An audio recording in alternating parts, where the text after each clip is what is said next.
Community Viewpoint with John Pawlak and Maria Hurst. And welcome back to Community Viewpoint. I'm back. I made it back from Joshua Tree. Spent a lovely 4 or 5 days out there, and but I'm back in town, and we're ready to go. We are going to, oh wait a minute, this is getting to be springtime. What's happening then? We have a lot of events that are coming up because the weather is fantastic. It's kind of warm today.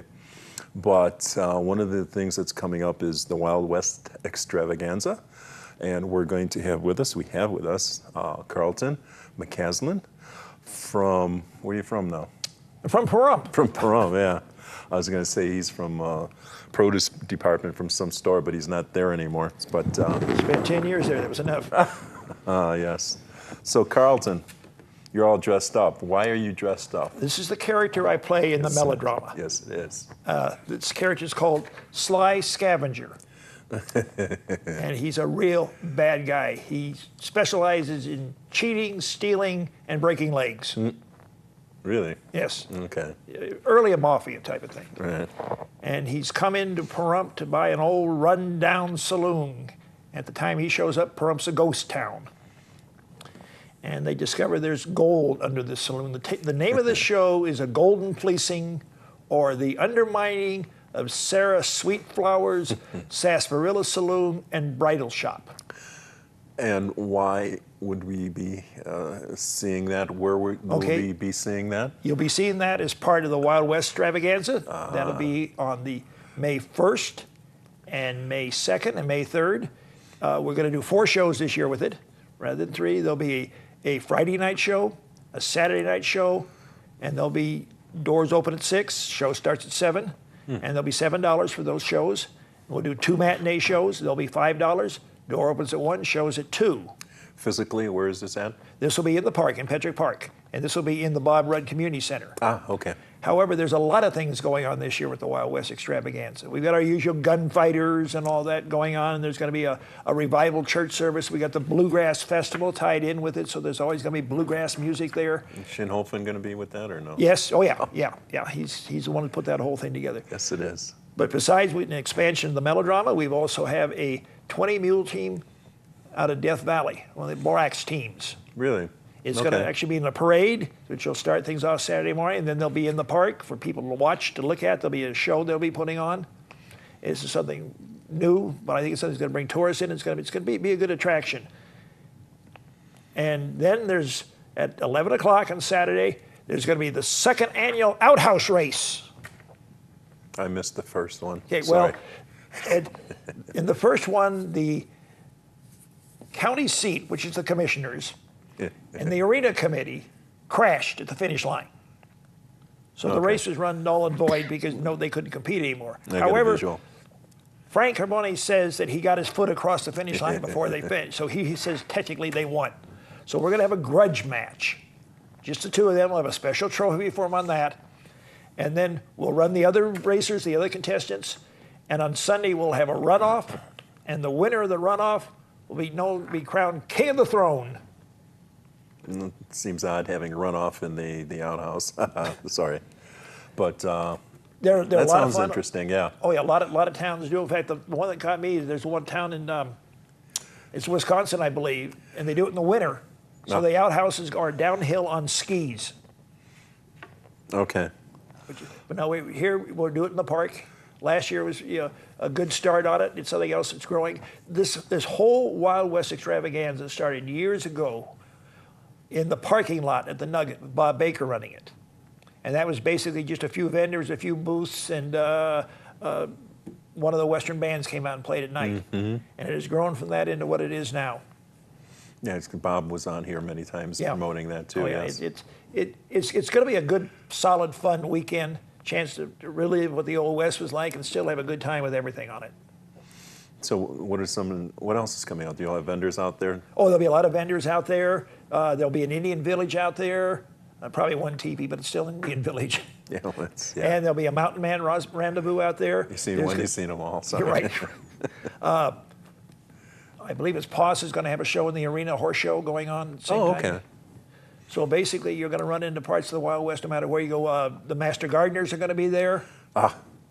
You've got them too. I've got them for our Earth Day event too. Yeah, we're grabbing the same people. Yeah, Debbie.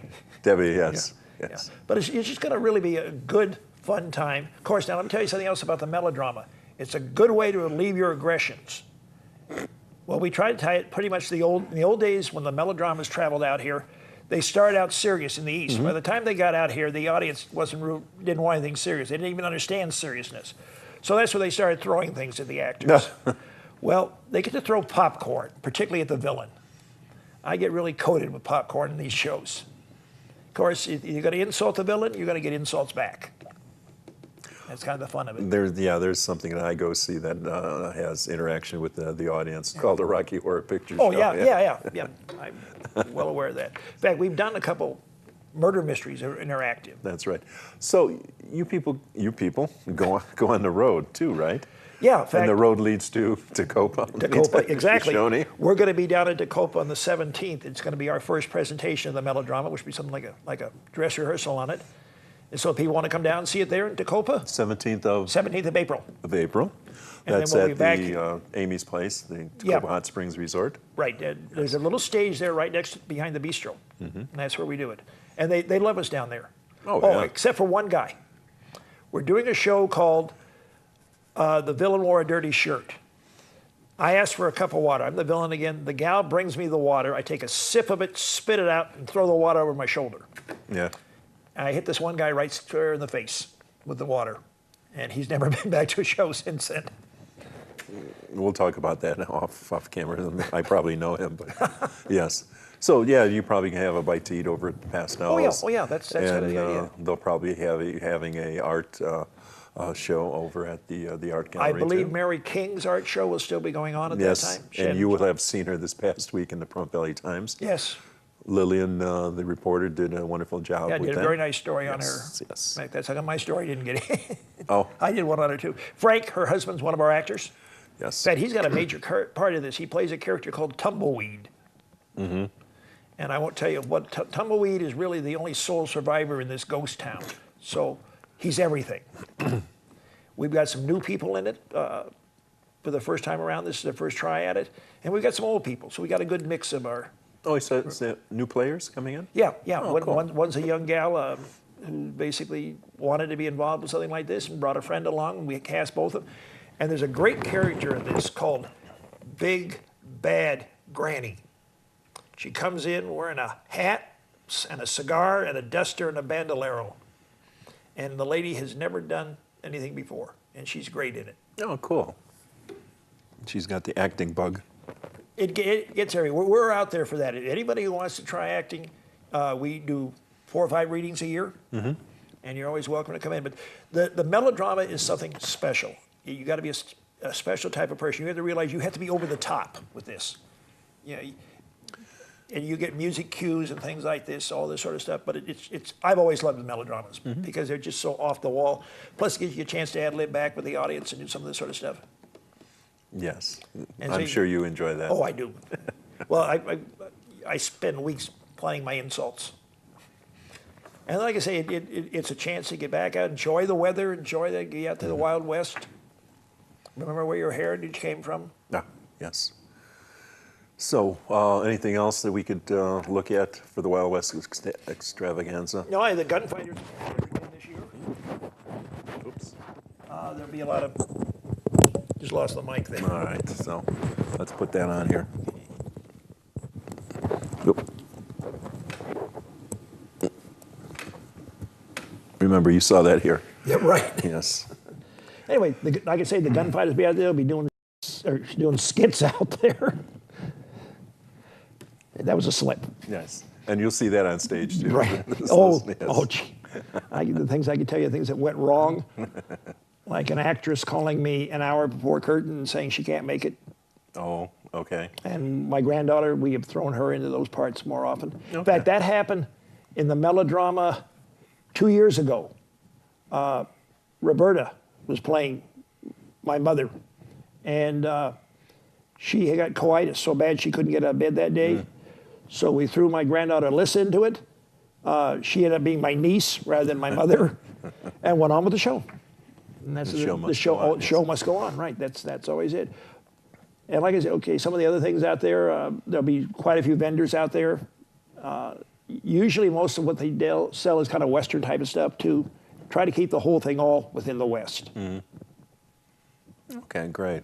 So that's going to be at Petrick Park? Petrick Park on May 1st, 2nd, and 3rd. It starts at 3 o'clock on Friday, which is the 1st, and it runs through probably until noon on Sunday. Sunday you'll have a revival? Oh, yeah. Tom Gilbert is going to have a revival out there. Mm-hmm. Matter of fact, anybody wants to be revived early, I'm sure he'll revive them. Oh, God, yeah. Either that or we'll get EMS for the older people to get revived. So how long have you been with the Wild West Extravaganza? Clear back to almost, well, excuse me. We were there with Booths when he was in the parking lot. And then Bob came to PAC and asked them if they could do a dinner theater melodrama. He had seen one somewhere, and this is kind of had a vision on this. And PAC basically told him at that time, no, they couldn't. So the next year he comes to my wife and says, can your family do this? And my wife says, sure, we can do this. So the first one we did was Dirty Deeds on the Trail. We did it in the parking lot there next to Saddle West. Saddle West provided the dinner. I remember those, yes. And it was a nice dinner. And we did it in a tent. Okay. And we did the first 4 or 5 in a tent. Then we moved inside for a couple. Mm-hmm. And then we came back out to a tent. Bob and somebody else pitched in and bought a tent. And we had that one night where we had a torrential downpour. And it bent the bars of the tent, and the whole thing caved in on the set. So we had to, Saddle West was nice enough to let us move it inside. The only problem was our local radio station had mentioned on the radio that it had been canceled.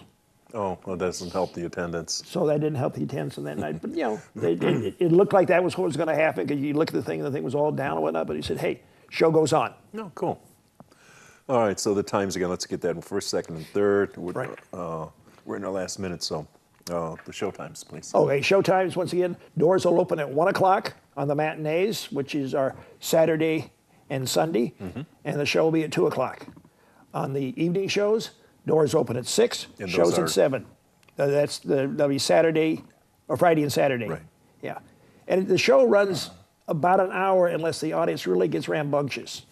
Oh, now last year, Frank King was playing Rowdy Joe tied up behind the bar. I had him tied up back there. I had a lady start to crawl across the floor to get to him to untie him. Oh, cool. This is just the way people are with this thing. It's a lot of fun. Remember, you heard that here. So thank you, Carl. Well, thank you. See you later.